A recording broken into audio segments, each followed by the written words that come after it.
Cet homme, Jean Villalta, est mort durant la guerre d'Algérie. Depuis cette date, ces 3 femmes successivement se sont battues pour que son corps soit rapatrié en France. En 2015, dans des effets personnels appartenant à la sœur du soldat, les renseignements sont beaucoup plus précis.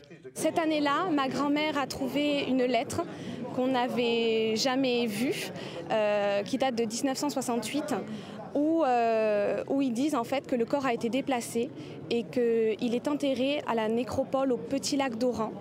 Et c'est très précis, il y a le numéro de la tombe, le rang où il est. Et du coup, c'est grâce à ça qu'on a pu commencer les démarches. En juin dernier, les autorités algériennes ont accepté le rapatriement de la dépouille de Jean Villalta. Ce matin, la cathédrale d'Aisne était remplie pour rendre un dernier hommage à Jean. Un grand moment d'émotion et une grande promesse tenue pour Claudette. J'ai dit à maman, je te ramènerai ton fils. Je ne sais pas comment, parce que je ne savais pas où c'est que je devais m'adresser ni rien. Mais petit à petit, les portes se sont ouvertes et puis ça allait de plus en plus vite après. Et aujourd'hui, il est là. Voilà. Et je le garde. On ne me le reprendra plus. Avec les soldats inhumés, on a créé un précédent. On a ouvert une porte pendant la guerre d'Algérie, mais la position de l'armée est claire.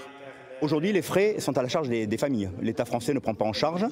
Et je pense que cette exception aujourd'hui, donc cette première, pourrait être l'unique fois où l'État français accordera une exhumation, puisqu'on n'exhume pas d'une nécropole nationale un mort pour la France pour le enterrer dans un caveau familial. La guerre d'Algérie, c'est 400 soldats français inhumés dans ce pays. Le rapatriement de Jean a coûté à sa famille 6 000 €, un prix un peu cher pour faire le deuil d'un proche.